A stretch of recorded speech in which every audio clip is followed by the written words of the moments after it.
Muchos se preguntan si estamos en los tiempos del fin. Si van a Marcos capítulo 13, van a ver cómo hay varios versículos donde el Señor nos advierte que debemos estar velando. Versículo 5. Jesús respondiendo les comenzó a decir: mirad que nadie os engañe. Versículo 9. Pero mirad por vosotros mismos. Versículo 18. Orad pues que vuestra huida no sea en invierno. Versículo 21. Entonces si algunos dijeren: mirad, aquí está el Cristo, o mirad, allí está, no le creáis. Versículo 23. Mas vosotros mirad. Versículo 28. De la higuera aprended la parábola. Versículo 33. Mirad, velad y orad. Versículo 35. Velad pues, porque no sabéis cuándo vendrá el Señor de la casa. Versículo 37. Y lo que a vosotros digo, a todos lo digo, velad. Ven, hermanos, cómo la intención de este pasaje es eminentemente pastoral. Mis hermanos, la Biblia no fue escrita para que podamos enterarnos hoy de las noticias de mañana. La Biblia fue escrita para que podamos conocer a Cristo tal como Él es presentado en el Evangelio, tanto para nuestra salvación como para nuestra santificación. Y es mi intención exponer este pasaje con este propósito pastoral en mente, no para satisfacer una curiosidad que no es saludable para el cristiano. Habiendo hecho esta aclaración y a la luz de la inquietud que hemos planteado ya sobre las señales del fin del mundo, en esta ocasión quiero concentrarme básicamente en los primeros 13 versículos de Marcos 13 y los pasajes paralelos que se encuentran en Mateo 24 y en Lucas 21. Así que permítanme antes que todo colocar este texto en su contexto. Y por favor, yo les pido, mis hermanos, que tengan paciencia. Cuando yo era niño y nos mudamos de un pueblo a la capital, mi familia estaba construyendo la casa paterna y mientras hacían los cimientos de la casa, lo que nosotros llamamos la zapata, nosotros íbamos continuamente y a mí me daba la impresión de que la construcción no estaba avanzando. Bueno, yo les voy a pedir que tengan paciencia porque vamos a tener que primero echar los cimientos y puede ser que te dé la impresión de que no estamos avanzando, pero te vas a dar cuenta después cómo este contexto es tan importante para entender el tema que nos ocupa en esta tarde. Este discurso de Monte de los Olivos fue pronunciado durante la Semana de la Pasión, que comenzó el llamado Domingo de Ramos, cuando Jesús entró por última vez en la ciudad de Jerusalén para celebrar la Pascua con sus discípulos. Miles de personas se habían aglomerado en la entrada de la ciudad, aclamando con gozo a Jesús como el Mesías, el Hijo de David. Y mis hermanos, si no conociéramos la historia y pudiéramos viajar a través del famoso túnel del tiempo hasta ese Domingo de Ramos en Jerusalén, pensaríamos que la nación de Israel estaba experimentando un avivamiento espiritual. Pero muy pronto iba a ser evidente que toda esa algarabía no era más que una fachada religiosa, que eso no reflejaba la realidad del corazón. Unos días más tarde, Israel iba a rechazar a su Mesías. Y eso tendría serias repercusiones tanto a nivel político como a nivel espiritual para esta nación que en el antiguo pacto era una teocracia. Ese lunes en la mañana, después del Domingo de Ramos, Jesús y sus discípulos se dirigían hacia el templo en Jerusalén y encuentran en el camino una mata de higuera llena de hojas pero sin fruto. Y en un acto simbólico Jesús maldice la higuera. Ahora deben tener en cuenta que en el Antiguo Testamento el árbol de higuera representaba la nación de Israel. Jesús maldice este árbol y se seca hasta la raíz. Eso era Israel en los días del Señor. Un hermoso árbol lleno de hojas, pero que no tenía frutos, a punto de recibir todo el peso de la ira de Dios por su formalismo religioso. Inmediatamente después, el Señor entra en el templo con sus discípulos, echa fuera a los comerciantes, a los cambistas y acusa a los sacerdotes de haber convertido la casa de Dios, el templo de Dios, en una cueva de ladrones. Y esa fue la gota que derramó el vaso, porque eso fue el lunes, recuerden. El martes en la mañana Jesús fue confrontado en el templo por los líderes religiosos de Israel con una serie de preguntas capciosas, tratando de que él se incriminara con sus propias palabras y así poderlo acusar delante del Sanedrín como un blasfemo. En ese contexto, el Señor les cuenta a los líderes religiosos una historia en forma de parábola. Estoy en Marcos 12, acerca de un hombre que había plantado una viña y que se la había arrendado a unos labradores. Pero cuando llegó el tiempo de la vendimia y el dueño envía a algunos de sus siervos a buscar la parte de los frutos que le corresponde, estos labradores malvados los afrentan y los golpean, llegando incluso a matar a algunos de estos siervos. Pero en vez de darles lo que merecía, el dueño decide enviarles lo más preciado que tenía, a su propio hijo, al amado de su corazón. Lo dice el texto que echándole mano lo mataron y lo arrojaron fuera de la viña. Comienzan a ver, hermanos, la intención de esta parábola. Y ahora Jesús les pregunta, ¿qué hará entonces el dueño de la viña? Y ellos responden, llevará a esos miserables a un fin lamentable y arrendará la viña a otros labradores que le paguen los frutos a su tiempo. Recuerden, hermanos, eso es inmediatamente antes del discurso del Monte de los Olivos. Ahora, obviamente la viña de esta historia es la nación de Israel y los labradores son sus líderes. De hecho, dice en Marcos capítulo 12, versículo 12, que a partir de ese momento ellos trataban de prender a Jesús, porque comprendieron que contra ellos había dicho la parábola. Ellos entendieron perfectamente el significado de esta historia. De manera que esta parábola nos enseña lo mismo que la maldición de la higuera. Israel perdería su estatus de nación teocrática y la viña sería entregada a otros labradores, la iglesia, que sí producirían los frutos que se esperaba de ella. Más adelante, en ese mismo día, el Señor pronuncia unas palabras bien duras contra los escribas y fariseos. Y esto se recoge en Mateo capítulo 23. Ahora recuerden, Mateo tiene su discurso del Monte de los Olivos en el capítulo 24. Así que este discurso contra los líderes de Israel se encuentra inmediatamente antes del discurso del Monte de los Olivos. Y de nuevo Jesús vuelve sobre el mismo tema, el juicio de Dios contra Israel. Dice en Mateo 23, por tanto, mirad, yo os envío profetas, sabios y escribas. De ellos a unos los mataréis y crucificaréis, y a otros los azotaréis en vuestras sinagogas y los perseguiréis de ciudad en ciudad. Y ahora escuchen, mis hermanos, para que recaiga sobre vosotros la culpa de toda la sangre justa derramada sobre la tierra, desde el justo Abel hasta la sangre de Zacarías, a quien asesinasteis entre el templo y el altar. En verdad os digo que todo esto vendrá sobre esta generación. O sea, lo que Jesús está diciendo aquí es que el juicio de Dios habría de caer sobre Israel mientras estuviera viva esa generación que le estaba escuchando en ese momento.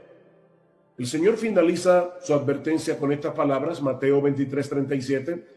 Jerusalén, Jerusalén, que matas a los profetas y apedreas a los que te son enviados. ¿Recuerdan la parábola de la viña? cómo Dios envió los siervos y los apedrearon? ¿Cuántas veces quise juntar a tus hijos como la gallina junta sus polluelos debajo de sus alas y no quisiste? He aquí, vuestra casa os es dejada desierta, porque os digo que desde ahora no me veréis hasta que digáis bendito el que viene en el nombre del Señor. Ahora, yo no sé si se dieron cuenta de este detalle. Aunque Jerusalén era la ciudad de Dios y el templo de Salomón era la casa de Dios, ahora Cristo le llama vuestra casa. Vuestra casa os es dejada desierta. Mis hermanos, cuando Jesús salió del templo ese martes, fue para no regresar a ese lugar nunca más. De manera que en ese momento el templo dejó de ser la casa de Dios para convertirse en un edificio más. Porque, mis hermanos, ¿qué es lo que hace al templo la casa de Dios? Que la gloria de Dios esté allí. ¿Y quién es la gloria de Dios encarnada? Nuestro Señor Jesucristo. De hecho, ¿no tiene algo interesante en Marcos capítulo 3, en el versículo 4? Jesús sale del templo, dice aquí, y se va con sus discípulos al monte de los olivos. Dice el versículo 4, y se sentó en el monte, versículo 3, y se sentó en el monte de los olivos frente al templo. Yo no creo que eso haya sido por casualidad o porque ese era el monte que quedaba más cerca. En los capítulos 10 y 11 del libro de Ezequiel, y yo les dije que tuvieran paciencia, que estamos haciendo verdad los cimientos de la casa. En los capítulos 10 y 11 del libro de Ezequiel, el profeta ve en una visión cómo la gloria de Dios abandona el templo por causa de la apostasía del pueblo. Y esta es una forma simbólica de expresar el castigo de Dios sobre la nación. Un castigo que se manifestó cuando los babilonios destruyeron la ciudad y el templo en el año 587 antes de Cristo. Pero hay un detalle sorprendente en esta profecía del libro de Ezequiel. Dice en el versículo 23 del capítulo 11 que la gloria del Señor se elevó en medio de la ciudad y se detuvo sobre el monte que está al oriente, es decir, el monte de los olivos, como vemos claramente en Zacarías capítulo 14, versículo 4. La gloria de Dios dejó el templo antes de ser destruido por los babilonios, y eso es exactamente lo que está sucediendo aquí. La gloria de Dios encarnada, ese verbo que se hizo carne, del quien dice Juan en Juan 1:14, y vimos su gloria, gloria como del unigénito del Padre, lleno de gracia y de verdad. Esa gloria encarnada estaba abandonando el templo para ir a sentarse en el monte de los olivos. Esa casa fue dejada desierta, como profetizó Jesús, porque la gloria de Dios, que era Él mismo, ya no regresaría al templo nunca más. Un templo sin gloria es un edificio como cualquier otro. Mis hermanos, eso es lo que está en el trasfondo del discurso del Monte de los Olivos. Ese es el contexto. Y eso nos lleva ahora al segundo encabezado de este mensaje. Es la profecía de Jesús sobre la destrucción del templo. Recuerden, Jesús les dice, vuestra casa os es dejada desierta. Esta casa va a ser destruida. Tal parece que estas palabras de Jesús habían dejado en shock a los discípulos. ¿Cómo era posible que el templo, la casa de Dios, fuera destruida? Vean el versículo 1 de Marcos 13. Saliendo Jesús del templo, le dijo uno de sus discípulos, Maestro, mira qué piedras y qué edificios. Como diciendo, ¿y de verdad el templo será destruido? Mis hermanos, para que ustedes tengan una idea de lo que esa profecía implicó cuando Jesús la pronunció, y eso de paso es una de esas pruebas incidentales de la veracidad de las Escrituras. Este templo había comenzado a ser remodelado por Herodes el Grande a partir del año 19 antes de Cristo. Herodes era famoso no solo por su crueldad, sino también por sus proyectos de construcción. pero ninguna de sus obras se compara con el templo de Jerusalén. Para que ustedes tengan una idea, todo el complejo del templo cubría 35 acres de terreno, es decir, el equivalente a unas 12 canchas de fútbol. Y se calcula que algunas de las piedras que se emplearon para su construcción pesaban 1.000.000 de libras. Algunas de las columnas que soportaban el pórtico eran tan anchas que apenas podían ser abarcadas por 3 hombres tocándose por las puntas de los dedos.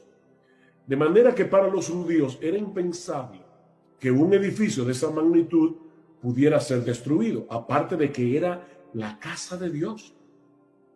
Pero la destrucción predicha por Jesús sería de tal magnitud que el templo iba a ser arrasado desde sus cimientos. Versículo 2. Jesús respondiendo le dijo: ¿ves estos grandes edificios? No quedará piedra sobre piedra que no sea derribada. No quedará piedra sobre piedra. Este iba a ser el clímax de la ira de Dios sobre esta nación por haber desechado a su Mesías, y es lo que se describe en los versículos 14 al 23 de Marcos 13. Mi postura es que los versículos 14 al 23 de Marcos 13 no predicen los días antes de la segunda venida, sino la destrucción de Jerusalén y del templo. El pasaje paralelo de Lucas 21 no deja lugar a dudas con respecto a esto. Dice Lucas: pero cuando veáis a Jerusalén rodeada de ejércitos, ese es el pasaje paralelo de esta porción de Marcos. Cuando veáis a Jerusalén rodeada de ejércitos, sabed entonces que su desolación está cerca. Entonces los que estén en Judea huyan a los montes. El Señor no puede haber estado hablando de los eventos que habrían de suceder inmediatamente antes de su segunda venida, porque más adelante, en Lucas 21-24, Él dice a los judíos: caerán a filo de espada y serán llevados cautivos a todas las naciones. Ven, eso fue lo que sucedió en el primer siglo. Y Jerusalén será hollada por los gentiles hasta que los tiempos de los gentiles se cumplan. Eso ocurrió en el siglo primero y era algo que varios de los discípulos que estaban allí escuchando el discurso iban a experimentar. Es por eso que en el versículo 23 de Marcos 13 el Señor les dice: mas vosotros mirad, ustedes que me están oyendo, miren, porque os lo he dicho todo antes de que ocurra. Tito, el hijo del emperador Vespasiano, atacó la ciudad de Jerusalén en abril del año 70 después de Cristo. Pero la ciudad resistió por un tiempo hasta que finalmente el 24 de julio los romanos capturaron la fortaleza Antonia. El 24 de agosto quemaron las puertas del templo y 2 días después le prendieron fuego al santuario. Ya para el 26 de septiembre de ese mismo año, toda la ciudad se encontraba en sus manos hasta que Tito la arrasó completamente, tal como Jesús lo había predicho 40 años antes. Solo quedaron en pie las 3 torres del palacio de Herodes en el muro occidental y parte de la muralla. Todo lo demás fue destruido. En el templo de Jerusalén no quedó piedra sobre piedra que no fuera derribada. De acuerdo al historiador Flavio Josefo, más de 1.000.000 de personas murieron durante el asedio, aparte de los 97.000 judíos que fueron capturados y vendidos como esclavos. Mis hermanos, esto fue una masacre total. Es por eso que Cristo va a decir en esa porción de Marcos que esa sería la tribulación más grande que la nación de Israel ha sufrido como teocracia, ni sufrirá jamás. Por esto, mis hermanos, es que era tan difícil de imaginar para los judíos, para los discípulos, que esto iba a suceder a menos que estuviera llegando el fin del mundo. Y es por eso que los discípulos conectaron la caída de Jerusalén y del templo con el fin del mundo o el fin del siglo. De ahí la pregunta: del versículo 4. Vean una vez más, versículo 3 y 4. Y se sentó en el monte de los olivos frente al templo, y Pedro, Jacobo, Juan y Andrés le preguntaron aparte: dinos, ¿cuándo serán estas cosas? ¿Y qué señal habrá cuando todas estas cosas hayan de cumplirse? Perdón. En el pasaje paralelo, en el Evangelio de Mateo, encontramos la pregunta en una forma más completa. Dinos cuándo serán estas cosas, es decir, la destrucción de Jerusalén y del templo, y qué señal habrá de tu venida y del fin del siglo. ¿Ven cómo los apóstoles parecen estar conectando estos eventos al mismo tiempo? La destrucción de Jerusalén y el templo por un lado, y la segunda venida de Cristo y el fin del mundo por el otro. Pero Jesús quiere hacerles ver ahora que habrá un lapso de tiempo indefinido entre estos eventos. De ahí las advertencias del Señor que encontramos en los versículos 5 al 13, lo que me lleva a mi próximo encabezado, las advertencias de Jesús. La primera de esas advertencias la encontramos en los versículos 5 al 8, y es que tengan cuidado los discípulos de no dejarse engañar por las supuestas señales de su venida y del fin del mundo. Por favor, lean conmigo Marcos 13. Voy a pedirles, yo no sé si ustedes están captando con mi computadora el ruido que hay alrededor, pero estamos en elecciones y eso es lo que pasa en mi país, se convierte en un carnaval. Pero escuchen lo que dice versículos 5 al 8. Jesús respondiéndoles comenzó a decir: mirad que nadie os engañe, porque vendrán muchos en mi nombre diciendo yo soy el Cristo, y engañarán a muchos. Mas cuando oigáis de guerras y de rumores de guerras, no os turbéis, porque es necesario que suceda así, pero aún no es el fin. Porque se levantará nación contra nación y reino contra reino, y habrá terremotos en muchos lugares, y habrá hambres y alborotos, y Lucas menciona también habrá pestes, habrá pestilencias, principios de dolores son estos. ¿Se dan cuenta, hermanos? Esta enseñanza de Jesús es tan clara que resulta increíble la cantidad enorme de personas que han sido engañadas a lo largo de la historia, pensando que el fin del mundo estaba a la vuelta de la esquina, porque algunos de estos eventos, como los que el Señor está describiendo aquí, estaban ocurriendo. Pero Jesús les dice: vendrán falsos cristos, oiréis de guerras y rumores de guerras, naciones se levantarán nación contra naciones para pelear contra otros, reino contra reino, habrá terremotos, hambrunas, pestes, pandemias, pero todavía no es el fin, dice el Señor en el versículo 7. Estos solo son principios de dolores, dice Jesús en el versículo 8. Y esta es una posible referencia a los dolores de la mujer encinta. Es como si Jesús estuviera diciendo que la historia del mundo ya está preñada para dar a luz en algún momento el evento glorioso de la segunda venida de Cristo. Pero ¿saben qué, mis hermanos? No tenemos ni idea del tiempo que va a durar el parto. Si hay hermanas que me están mirando, y seguramente sí, muchas que han dado a luz, saben que una mujer puede estar 3 horas en labor de parto, otra puede estar 20 horas en labor de parto.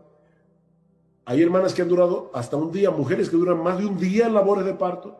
Nosotros no sabemos qué tiempo va a durar este parto, eso nadie lo sabe. Sí sabemos que los dolores de la mujer encinta se intensifican y se hacen más seguidos a medida que se acerca el alumbramiento del bebé. Y de la misma manera, podemos suponer que las señales que el Señor está mencionando aquí serán más intensas, serán más seguidas a medida que nos acercamos a su venida y al fin del mundo. Pero eso sigue siendo muy impreciso. Déjenme darles un ejemplo. Imaginen por un momento a los creyentes que vivieron a principios del siglo XX. En 1914 estalla la Primera Guerra Mundial, que termina en 1918, 4 años más tarde, con un saldo de unos 20 millones de muertos entre civiles y militares y una cantidad similar de soldados heridos. Y sin hablar de cómo eso afectó la economía mundial. Ese mismo año, 1918, llega la pandemia de la gripe española, la más letal de toda la historia, con un saldo de 40 millones de muertos. Es decir, que entre 1914 y 1920, que fue cuando terminó la pandemia de la gripe española, murieron unos 60 millones de personas. 60 millones de personas. Han pasado 100 años después de estos eventos y estamos en el 2020 y todavía estamos aquí. Mis hermanos, no caigamos en la trampa de querer discernir cuándo será el fin del mundo, porque lo cierto es que no lo sabemos. No lo sabemos. Sí, yo sé que el mundo está muy convulsionado. Yo sé que la inmoralidad parece ir rampante por todo el mundo, pero el fin tanto pudiera estar a la vuelta de la esquina como pudiera pasar décadas sin que ocurra. Y yo creo que es a eso que el Señor nos llama la atención al final del discurso. Yo le pido por favor que vayan a Marcos 13 y noten algo interesante aquí. Marcos 13, 14 al 23 encontramos la destrucción de Jerusalén y del templo. Versículo 24 al 27, la segunda venida de Cristo. Y ahora escuchen cómo Jesús termina este discurso. Versículo 28. De la higuera aprended la parábola. Cuando ya su rama está tierna y brotan las hojas, sabéis que el verano está cerca.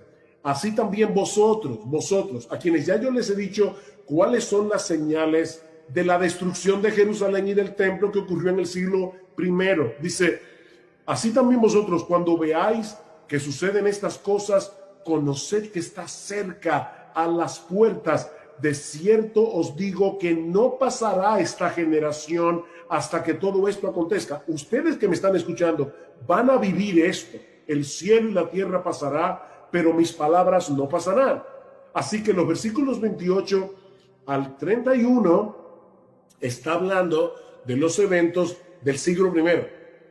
Y ahora noten el versículo 32. Pero de aquel día de la segunda venida y de la hora nadie sabe, ni aun los ángeles que están en el cielo, ni el Hijo, sino el Padre. Mirad, velad y orad, porque no sabéis cuándo será el tiempo. Ustedes se dan cuenta, de la destrucción de Jerusalén, ustedes iban a ver cosas muy claras. Cuando ustedes vean a Jerusalén rodeada de ejércitos, huyan, porque en aquellos días algunos decían, no se preocupen que ya el Mesías viene, quédense en Jerusalén, la victoria será nuestra, y por eso muchos fueron masacrados. Pero los cristianos que le creyeron a Jesús pudieron huir de Jerusalén a tiempo. De manera, mis hermanos, que la primera advertencia del Señor es que no nos dejemos engañar. No nos dejemos engañar. Estas señales bien pudieran decirnos que la venida de Cristo está a las puertas, a la vuelta de la esquina, o pudieran pasar décadas. Nosotros no lo sabemos. La segunda advertencia del Señor es la que encontramos en los versículos 9 al 13 de Marcos 13.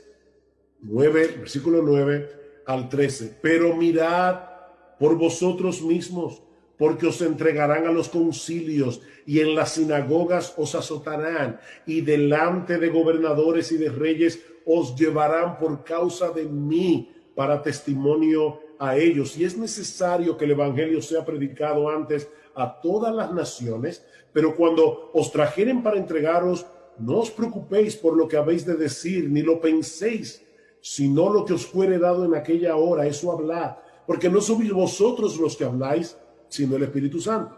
Y el hermano entregará la muerte al hermano, y el padre al hijo, y se levantarán los hijos contra los padres y los matarán, y seréis aborrecidos de todos por causa de mi nombre, mas el que persevere hasta el fin, este será salvo. Básicamente, lo que el Señor nos está diciendo aquí es que los creyentes vamos a sufrir persecución de un modo u otro por causa de Él, por causa de nuestra relación con Él. Pero en vez de detener el avance de la iglesia, esas persecuciones servirán más bien para el avance del evangelio. ¿Vieron el versículo 9?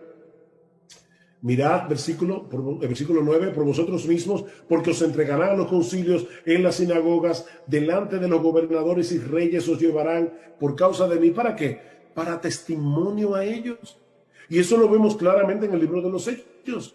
A los apóstoles dando testimonio del evangelio delante de las autoridades judías y romanas, cada vez que fueron llamados a comparecer ante las sinagogas y los tribunales por causa del Señor Jesucristo. Versículo 10. Y es necesario que el evangelio sea predicado antes a todas las naciones. Mis hermanos, ese es otro indicativo de que la segunda venida de Cristo no habría de suceder inmediatamente después de la destrucción de Jerusalén y del templo, y es el hecho de que el evangelio debía ser predicado antes a todas las naciones. Ese es el trabajo de los profetas. Llamar al pueblo al arrepentimiento, llamar al pueblo a volverse de sus ídolos para refugiarse en Dios. Dice, yo los llamé una y otra vez a través de los profetas, pero no quisieron. He aquí, vuestra casa se os deja desierta, porque os digo que desde ahora en adelante no me veréis más hasta que digáis, bendito el que viene en el nombre del Señor. Wow, interesante el cambio de lenguaje que se ha producido aquí. Mis hermanos, Jerusalén era la ciudad de Dios, porque allí se encontraba la casa de Dios, el templo. ¿Ustedes recuerdan las palabras de Jesús cuando purificó el templo el día anterior? Mi casa será llamada casa de oración, mas vosotros la habéis hecho cueva de ladrones. Mi casa, pero ahora Cristo dice vuestra casa. Vuestra casa se os deja desierta. ¿Qué estaba pasando aquí? Mis hermanos, cuando Jesús salió del templo ese martes para no regresar nunca más, no solo lo estaba dejando físicamente, Cristo como el Dios encarnado lo estaba abandonando espiritualmente. En ese momento el templo dejó de ser la casa de Dios para convertirse en un edificio más. De hecho, ¿no tiene algo sumamente interesante en el versículo 4 de Marcos 13? Dice,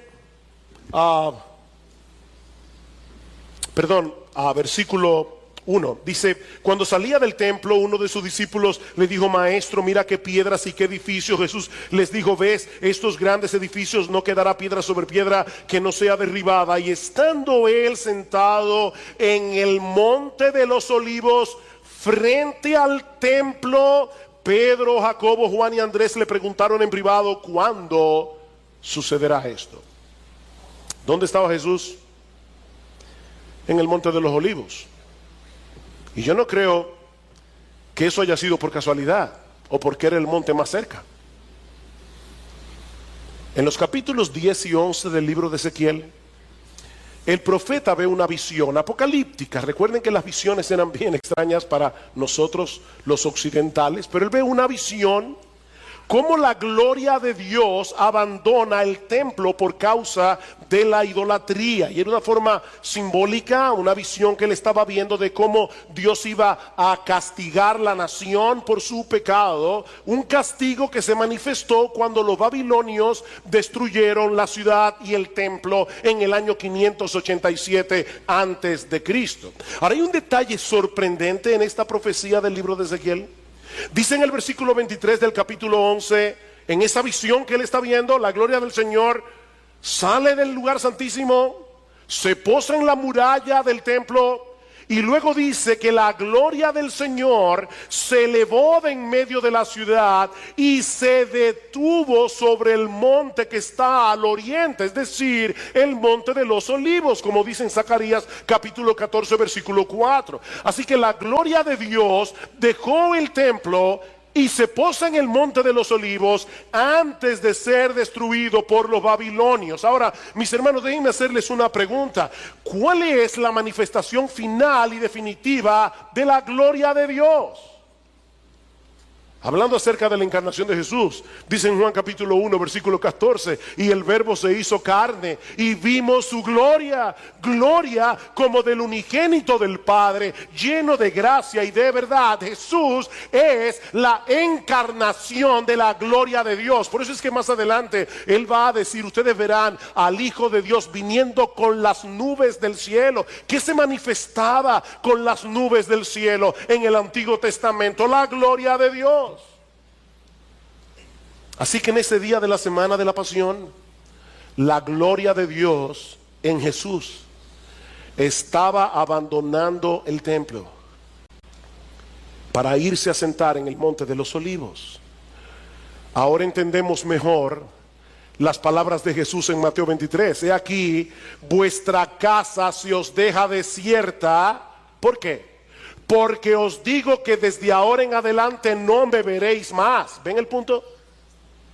Vuestra casa es desolada, es la misma palabra que se usa en griego aquí. Vuestra casa será desolada porque ustedes no me verán más hasta que digáis, bendito el que viene en el nombre del Señor. Pero yo le voy a hacer una pregunta, ¿esas palabras no le suenan familiares? Bendito el que viene en el nombre del Señor. Eso fue lo que los judíos dijeron cuando Jesús entró en Jerusalén el domingo de Ramos. Y ahora Jesús está diciendo, sí, ustedes me aclamaron a mí ese domingo diciendo, bendito el que viene en el nombre del Señor, hosana en las alturas, pero todo eso era de la boca para afuera. Lo que Jesús está diciendo aquí es, Dios los está abandonando porque no me reconocieron a mí como el Mesías. Todo lo que ustedes dijeron de mí durante mi entrada triunfal no era más que una fachada. Por eso me voy del templo para no regresar nunca más. Vuestra casa será desolada porque la gloria de Dios, que soy yo, ya no estará allí. Por eso es que alguien decía, con Jesús no hay alternativa. O Jesús era un loco, o era un farsante, o era Dios.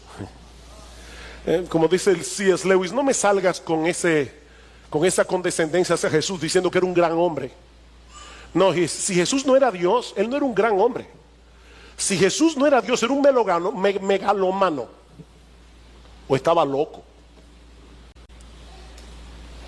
Pero Él era Dios. Dios de Dios, luz de luz, Dios verdadero del Dios verdadero. Mis hermanos, fue la gloria de Dios encarnada la que abandonó el templo ese día. Dios estaba repudiando a Israel y a la ciudad santa para que no fueran su casa nunca más. Como bien señala Sam Storms, la destrucción física del templo no era otra cosa que la consumación externa del repudio espiritual de parte de Dios. Ese es el trasfondo del discurso del Monte de los Olivos. Y si no entendemos eso, no vamos a entender el discurso. Eso nos lleva a nuestro segundo encabezado, la profecía sobre la destrucción del templo. Tal parece que las palabras de Jesús dejaron en shock a los discípulos. ¿Que la ciudad de Jerusalén será destruida? ¿Qué va a pasar entonces con el templo? De ahí probablemente el comentario del capítulo, del versículo 1 dice, cuando salía del templo, uno de sus discípulos le dijo, maestro, mira qué piedras y qué edificios, como diciendo, ¿de verdad tú estás diciendo que eso será destruido? Ahora, para entender el asombro de los discípulos, necesitamos conocer algunas cosas acerca del templo y lo que ese edificio significaba para los judíos. El templo original fue construido por Salomón, como muchos de ustedes saben, el hijo de David, en el siglo X antes de Cristo. Pero tal como dijimos hace un momento, fue destruido por los babilonios en el 587, por lo que el templo tuvo que ser reconstruido en el año 516 antes de Cristo, cuando los israelitas volvieron del exilio babilónico. Pero ese nuevo templo no era ni sombra del anterior. Así que muchos años más tarde, en el 19 antes de Cristo, Herodes el Grande, no lo confundan con el Herodes de los días de Jesús, ese era hijo de Herodes. Este es Herodes el Grande. Herodes el Grande decidió comenzar una remodelación masiva del templo. Herodes era reconocido por sus proyectos de construcción monumentales, pero ninguna de sus obras se compara con el templo de Jerusalén. Todos dicen que el templo llegó a convertirse en uno de los edificios sagrados más esplendorosos del mundo. El historiador judío Flavio Josefo lo describe de esta manera: la parte exterior del edificio tenía todo aquello que pudiese producir asombro al alma y a los ojos. Al estar cubierto por todos lados con gruesas planchas de oro, apenas salía el sol, el templo empezaba a irradiar un resplandor tan intenso que los que se esforzaban en mirarlo se veían obligados a desviar sus ojos como si se tratase de rayos solares. A los extranjeros que se aproximaban les parecía desde lejos como una montaña revestida con un manto de nieve, debido a que todo lo que no estaba cubierto de oro era de un blanco purísimo. Para que ustedes tengan una idea, todo el complejo del templo cubría 35 acres de terreno. Es decir, que adentro del terreno cabían 12 canchas de fútbol, para que ustedes puedan tener una idea de lo que era el templo de Jerusalén. Se calcula aún al día de hoy que algunas de sus piedras, de las piedras que se emplearon para su construcción, pesaban 1.000.000 de libras. De hecho, algunas de las columnas que soportaban el pórtico eran tan anchas que apenas podían ser abarcadas por 3 hombres tocándose con la punta de los dedos. Apenas podían abarcarla. De manera que para los judíos era impensable que un edificio como ese pudiera ser destruido. Eso era imposible. Recuerden, hermanos, estamos en el siglo I, no hay tanques de guerra, no hay bombas. Aparte de que era la casa de Dios. Ellos pensaban, ese edificio es intocable. Ese edificio es la casa de Dios. Imagínense ahora cuando Jesús les dice, versículo 2, ¿ves estos grandes edificios? No quedará piedra sobre piedra que no sea derribada. Y no olviden que el Señor está diciendo, y ustedes lo verán, porque todo esto va a suceder durante esta generación. Ustedes lo verán. Era un shock total. La semana que viene nosotros vamos a hablar más ampliamente acerca del cumplimiento de esta profecía cuando estudiemos los versículos 14 al 23.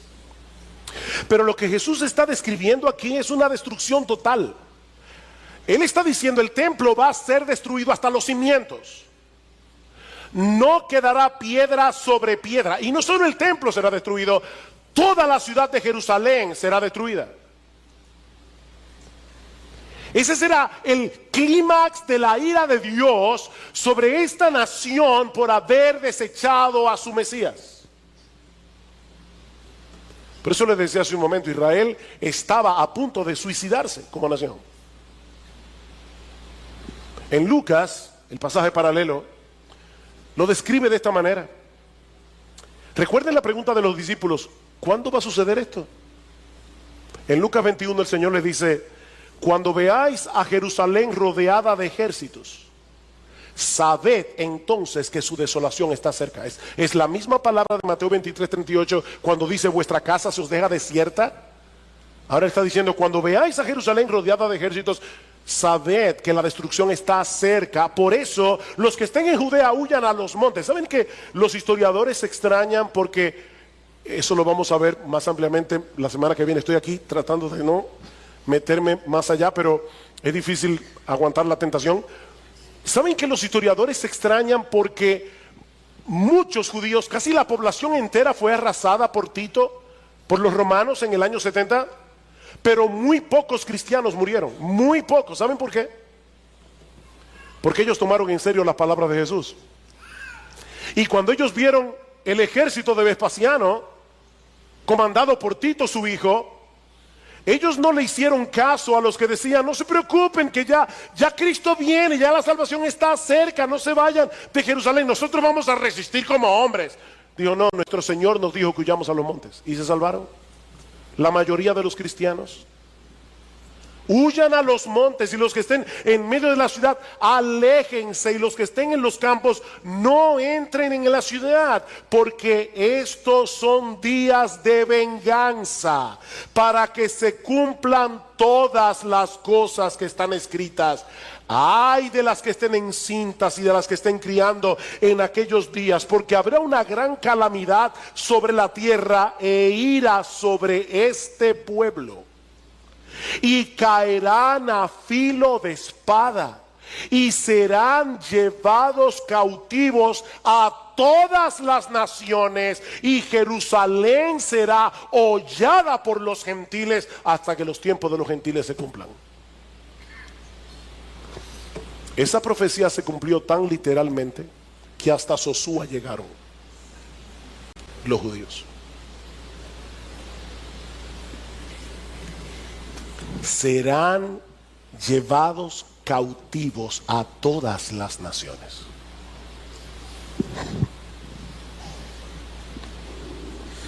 Eso era tan difícil de imaginar para los discípulos, que es muy probable que en la mente de ellos asociaran estos eventos con el fin del mundo. No, si es verdad que Jerusalén va a ser arrasada y que del templo no quedará piedra sobre piedra, tiene que ser que está llegando el fin del mundo. De ahí la pregunta de los discípulos. Dice en Marcos capítulo 13, versículo 3: y estando él sentado en el monte de los olivos frente al templo, Pedro, Jacobo, Juan y Andrés le preguntaron en privado: dinos cuándo sucederá esto, y qué señal habrá cuando todas estas cosas se hayan de cumplir. En el pasaje paralelo del Evangelio de Mateo encontramos una versión más completa de la pregunta. Ellos preguntaron: dinos ¿cuándo sucederá esto?, refiriéndose obviamente a la destrucción de Jerusalén y del templo. ¿Y cuál será la señal de tu venida y de la consumación del siglo? Tal parece que en la mente de ellos esas tres cosas tenían que suceder al mismo tiempo: la destrucción de Jerusalén y del templo, la segunda venida de Jesús y el fin del mundo. Pero ahora Jesús les hace ver que hay un lapso indefinido de tiempo entre un evento y los otros dos. Esa es la razón del discurso del Monte de los Olivos. Ven, hermanos, ¿por qué les decía al principio que Jesús no estaba tratando de darnos ayer la noticia de mañana? Ese no es el propósito. Estos hombres necesitaban instrucción. Y lo que Jesús les está diciendo es: no se dejen engañar, ni la segunda venida de Cristo ni el fin del mundo van a suceder inmediatamente después de la destrucción de Jerusalén y del templo. Muchas cosas tienen que ocurrir antes de mi segunda venida. Ahora, increíble, Cristo no ha muerto todavía en la cruz, y Él está diciendo: yo voy a morir, voy a resucitar, voy a subir al cielo y vuelvo otra vez. Pero no conecten una cosa con la otra. Porque primero viene la destrucción de Jerusalén, la destrucción del templo, y luego viene mi segunda venida. Si ellos no entendían eso, no solamente serían fácilmente engañados, sino que podían sentirse profundamente frustrados al estar esperando algo que no iba a suceder en el tiempo en que ellos pensaban que iba a suceder. De ahí las advertencias del Señor en los versículos 5 al 13. Cristo da dos advertencias que voy a ver muy brevemente. La primera en los versículos 5 al 8. Y básicamente lo que el Señor les está diciendo allí es: tengan cuidado, no se dejen engañar por supuestas señales. Vean el versículo 5. Jesús comenzó a decirles: mirad que nadie os engañe. Muchos vendrán en mi nombre diciendo: yo soy el Cristo, y engañarán a muchos. Y cuando oigáis de guerras y de rumores de guerras, no os alarméis. Roma estaba en paz en esos días. Pero luego del suicidio de Nerón en el 68, vino un tiempo de tanta revuelta que en el año 69, después de Cristo, un año antes de la destrucción del templo, hubo 4 emperadores en Roma en un solo año. Oiréis de guerra, rumores de guerra. No os alarméis. Es necesario que todo esto suceda, pero todavía no es el fin. Porque se levantará nación contra nación y reino contra reino, y habrá terremotos y hambres en diversos lugares. Esto solo es el comienzo de dolores.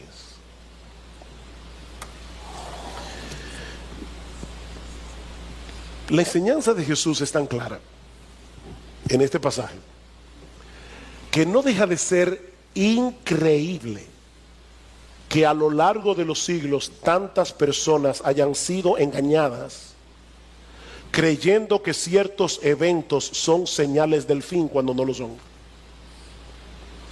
Yo no sé cuántas veces las personas pensaron: oye, esto es el fin. Yo me imagino que cuando Napoleón comenzó a conquistar Europa, muchos pensaron en el siglo XIX: ya esto se acabó, Napoleón está muerto y enterrado.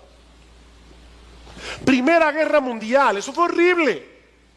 Bueno, esto sí que ya es el fin del mundo. No, no es el fin del mundo. Van a oír de guerra, rumores de guerra, reino contra reino, nación contra nación. Que esos no son señales del fin, dice Jesús. No estén buscando indicios en los periódicos. Surge Hitler en Alemania, el ataque a Polonia, la Segunda Guerra Mundial. Bueno, ahora sí que no. Que no es el fin, dice Jesús. Increíble, ¿verdad? ¿Cómo? ¿Qué es lo que le pasa a la gente? Que no leen la Biblia. Lo que pasa es que no leen el texto con cuidado. Aquí dice que no se dejen engañar, que esas no son señales del fin. Eso es lo que va a estar pasando a lo largo de toda la historia hasta que yo vuelva en gloria. No se dejen engañar. Vendrán falsos cristos, oiréis de guerra, rumores de guerra, nación contra nación, reino contra reino, terremotos, hambrunas. Pero todavía no es el fin. Mis hermanos amados, no se pongan a buscar las noticias en los periódicos. Bueno, ya eso no existe casi en internet. No se pongan a buscar noticias buscando algún indicio de la venida de Cristo, porque van a terminar extraviándose. Esto es solo el comienzo de dolores, dice Jesús. Y esta es una referencia a los dolores de la mujer encinta. Es como si Jesús estuviera diciendo: la historia del mundo ya está preñada para dar a luz en algún momento el evento glorioso de mi segunda venida. Pero mis hermanos, nosotros no tenemos ni idea del tiempo que va a durar el parto. ¿Saben que hay mujeres que se pasan 24 horas con dolores? Y hay otras que en el tercer pujo dan a luz y duran 2 horas. No sabemos. Eso es lo que Jesús está diciendo. No sabemos. Eso nadie lo sabe. Tal vez, y digo esto con cuidado, pero tal vez pudiéramos decir que así como los dolores de la mujer encinta se van intensificando y haciendo cada vez más agudos a medida que se acerca el alumbramiento del bebé, bueno, de una manera similar, las señales que el Señor está mencionando aquí puede que se intensifiquen y se hagan más seguidas y agudas a medida que nos acercamos a su segunda venida, pero aún eso es muy impreciso. ¿Cómo sabemos cuántas guerras, cuántos terremotos, cuántas hambrunas tienen que llegar para que Jesús regrese en gloria? Así que primera advertencia, no se dejen engañar. Segunda advertencia, versículos 9 al 13. El Señor les dice, los creyentes van a sufrir persecución durante toda esa era, de un modo u otro, por causa mía, dice Jesús. Lo dice 2 veces, por causa mía. Pero en vez de detener el avance de la iglesia, ¿saben qué dice el Señor? Esas persecuciones servirán para llevar el evangelio a todas partes y para purificar a la iglesia, para saber quiénes son suyos y quiénes no lo son. Versículo 9. Pero estad alertas, porque os entregarán a los tribunales y seréis azotados en las sinagogas y compareceréis delante de gobernadores y reyes por mi causa, para testimonio a ellos. Voy a usar, dice el Señor, esas mismas persecuciones para que ustedes lleguen a lugares donde probablemente no habrían podido llegar de otra forma. Y en esos lugares, delante de reyes, delante de gobernadores, ustedes van a dar testimonio de mí. Van a dar testimonio de mí. Versículo 10. Pero primero el evangelio debe ser predicado a todas las naciones. Es como si el Señor estuviera diciendo, no se preocupen por las persecuciones, la iglesia nunca será exterminada. Hay momentos, ¿verdad?, en que parece que el mal, el humanismo secular se va a tragar a la iglesia. Jesús dice, no importa cuánta persecución haya, la iglesia va a durar hasta que yo vuelva. Porque este evangelio será predicado a todas las naciones. Este es un indicativo claro, mis hermanos, de que la segunda venida no podía suceder inmediatamente después de la destrucción del templo. Y no tengo una palabrita importante. Primero el evangelio debe ser predicado. ¿Vieron eso? Es un deber. Primero el evangelio debe ser predicado. Mis hermanos, para nosotros no es una opción predicar el evangelio. Nosotros estamos aquí en este mundo para predicar el evangelio. Y dice Cristo, y ese evangelio va a llegar a todas las naciones. Y el evangelio de Mateo añade, y entonces vendrá el fin. Entonces vendrá el fin. ¿Recuerdan la promesa dada a Abraham? En ti serán benditas todas las familias de la tierra. Jesús es ese hijo de Abraham, en quien han sido benditas con la salvación todas las familias de la tierra. Este evangelio va a llegar a todas las familias de la tierra. Pero mis hermanos, una vez más, nosotros no podemos saber cuándo la iglesia habrá completado esta comisión para poder decir, ya faltan 15 minutos para que llegue el Señor. No lo sabemos. Versículo 11. Y cuando os lleven y os entreguen, no os preocupéis de antemano por lo que vais a decir, sino que lo que os sea dado en aquella hora, eso hablad, porque no sois vosotros los que hablad, sino el Espíritu Santo. Imagínense a los apóstoles escuchando, estos 12 pescadores, la mayoría de ellos pecadores, hombres del pueblo, y Jesús les está diciendo, ustedes van a ser llevados delante de reyes, van a ser llevados delante de gobernadores y van a dar testimonio de mí. Probablemente estaban temblando y ahora Cristo les dice, no tengan temor, no tengan temor, No se preocupen de antemano por lo que tengan que decir, porque cuando llegue el momento preciso, el Espíritu Santo que está en ustedes, Él los va a capacitar para que ustedes digan lo que tienen que decir. Él les dará el coraje, Él les dará las palabras. Y ¿saben qué, mis hermanos? Aunque esa promesa se cumple primariamente en los apóstoles, secundariamente para todos nosotros, porque después de Pentecostés el Espíritu Santo mora en todos los que son verdaderos creyentes. Yo no sé a cuántos de ustedes les ha pasado, pero hay momentos en que uno conoce a cierta persona que, ya sea por su posición o por lo que sea, uno se siente intimidado. Si a ti no te ha pasado, te felicito. A mí me ha pasado. Y uno dice: Señor, yo tengo que predicarle el evangelio. Yo no sé ni cómo voy a comenzar, pero por favor, Señor, ayúdame. Y es increíble cómo el Señor de repente abre la boca, uno comienza a hablar.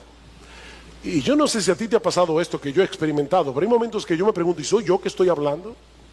Y yo sé que soy yo, no hay ninguna inspiración aquí, pero hay una capacitación especial del Señor para predicar su palabra.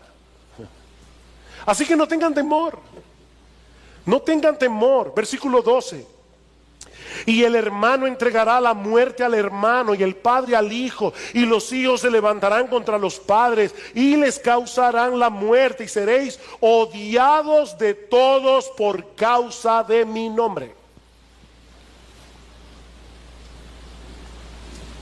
No es fácil experimentar persecución de parte del gobierno, pero mis hermanos, cuando esa persecución viene de la familia, es mucho más doloroso, es mucho más difícil de soportar. Pero mis hermanos, eso es lo que millones de creyentes han tenido que sufrir a lo largo de la historia. En lugares islámicos hay padres que han entregado a muerte a sus propios hijos por haberse convertido al cristianismo. Yo conocí a un joven médico de Arabia Saudita y él nos contaba su historia. ¡Wow! ¿Cuánto sufrió ese muchacho? De mano de su propia familia por haberse convertido al Señor.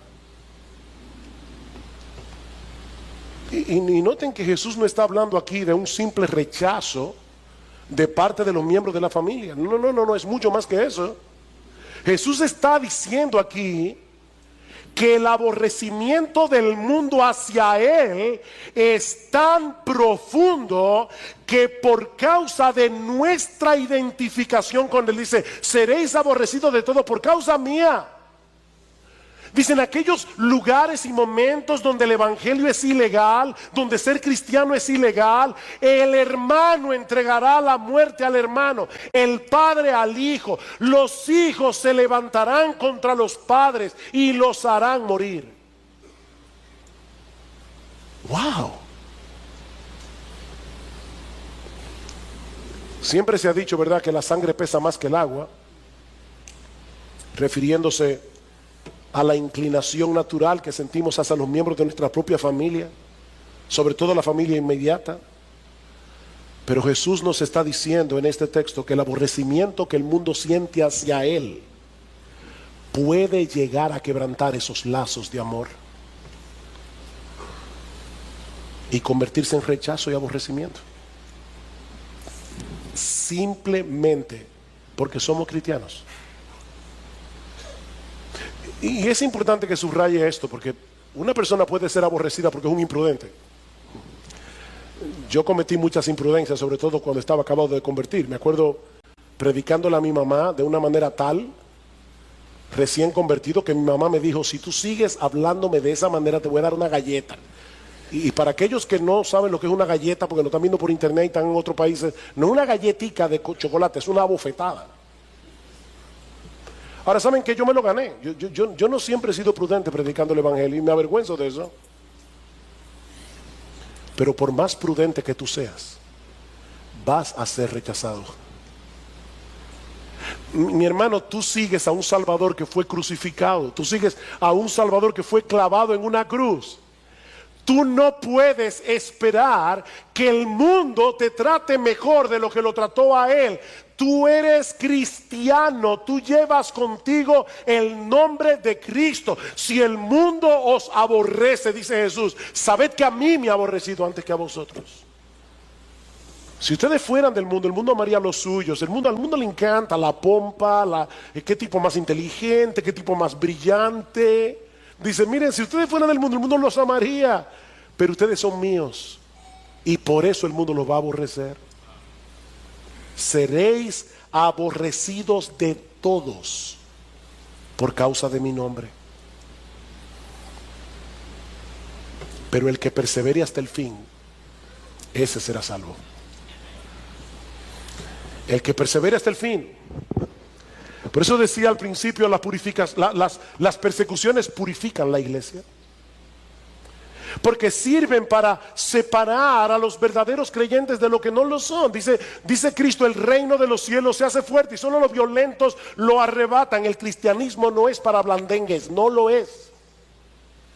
El cristianismo no es para gente cobarde. Cristo dice, van a tener que enfrentar persecución.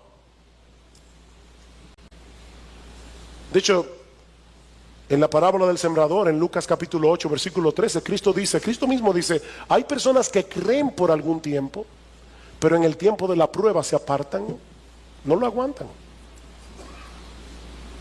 Ahora, la enseñanza de este texto no es que un verdadero creyente puede perder su salvación si no persevera hasta el fin. No, no, no. Lo que Jesús nos está enseñando aquí es que los verdaderos creyentes son aquellos que perseveran hasta el fin, aún en medio de las persecuciones. Esos son los que de verdad creyeron, aún en medio de las circunstancias difíciles de la vida. Queridos hermanos, ser cristiano nunca ha sido fácil y nunca lo será. Ser cristiano nunca ha sido fácil y nunca lo será. Cristo no era de estos predicadores populares que hay en el día de hoy. Ven a Cristo y todos tus problemas se van a solucionar. No, yo te estoy diciendo en esta mañana, ven a Cristo y probablemente vas a tener más problemas. Cristo dijo claramente, las zorras tienen guarida, las aves de los cielos nidos, pero el Hijo del Hombre no tiene dónde recostar su cabeza. ¿De verdad tú quieres seguirme a mí? Calcula el precio. Pero ¿saben qué? No hay razón para que los cristianos nos sintamos avergonzados o intimidados por el mundo, porque estamos del lado de aquel que venció la muerte en la cruz del Calvario. No hay razón para estar intimidados. Mis hermanos, independientemente de lo que el mundo piense de los cristianos, que somos unos retrógrados, que somos de mente estrecha, que nosotros estamos en la época de la Edad Media, que nosotros no somos progresistas, no importa lo que el mundo piense de los cristianos. Es un privilegio, es un gran privilegio seguir y servir a ese Rey que por amor a nosotros se hizo siervo, para dar su vida en rescate por muchos. Es un privilegio ser cristiano. Porque ese que murió en debilidad ahora reina con poder a la diestra del Padre. Y dice Pablo en Efesios 1:11, 1:21, sobre todo principado y autoridad y poder y señorío. Él es el soberano de los reyes de la tierra, dice el apóstol Juan en Apocalipsis capítulo 1, versículo 5. El soberano de los reyes de la tierra. Y algún día todos doblarán su rodilla ante Jesús y confesarán que Él es el Señor. Miren, mis hermanos, si hay algo que nosotros aprendemos de este pasaje, y le decía a mi esposa ayer, estoy peleando con el texto porque hay tantas cosas que tengo que decir y no las puedo decir en una sola hora. Pero si hay algo que nosotros aprendemos de la porción que vimos en el día de hoy, es que este mundo no se está moviendo a tontas y a locas. No, mis hermanos. Nuestro Dios está llevando a cabo el plan de redención que Él decretó desde antes de la fundación del mundo. Un plan de salvación que gira en torno a la persona y a la obra de Jesús. Y nada ni nadie podrá impedir que Él haga lo que Él ha diseñado hacer, lo que Él ha determinado hacer. Es por eso que Jesús anunció de antemano su muerte y su resurrección. Él dijo de antemano: yo vine a morir. Jesús anunció de antemano la destrucción de Jerusalén y del templo en un lapso de tiempo de 40 años, porque Él es el soberano de la historia. Jesús anunció de antemano que los judíos serían esparcidos por todo el planeta Tierra por haberlos rechazado a Él. Jesús anunció que Él iba a edificar a su iglesia. Jesús anunció que la iglesia iba a prevalecer hasta la segunda venida a pesar de las persecuciones, que las puertas del Hades no prevalecerían contra la iglesia. Jesús anunció de antemano que su evangelio sería predicado a todas las naciones. Jesús anunció que Él regresará en gloria por segunda vez desde los cielos cuando todo se haya cumplido. Él es el Señor de la historia. Él es Rey de reyes. Él es Señor de señores. Y algún día todos aquellos que se han rendido ante su soberanía y han venido a Él en arrepentimiento y fe, reinaremos juntamente con Él.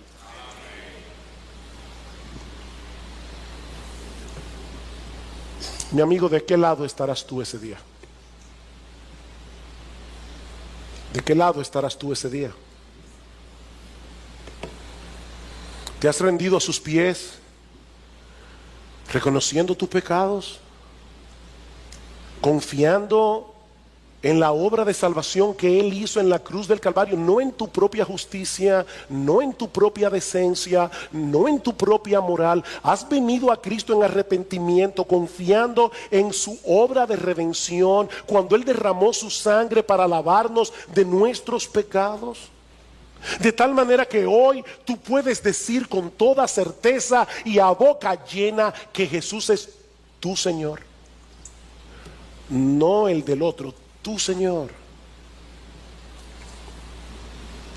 Porque si no es así, mi amigo, yo te invito en esta mañana a que depongas tu enemistad y tu orgullo y vengas humillado a Él.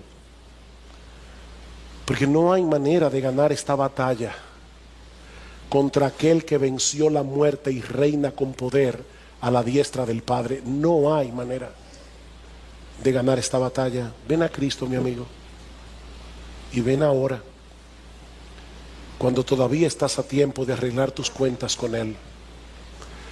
Porque ¿sabes qué? Él ha prometido no desechar a nadie que venga ante Él buscando perdón y misericordia.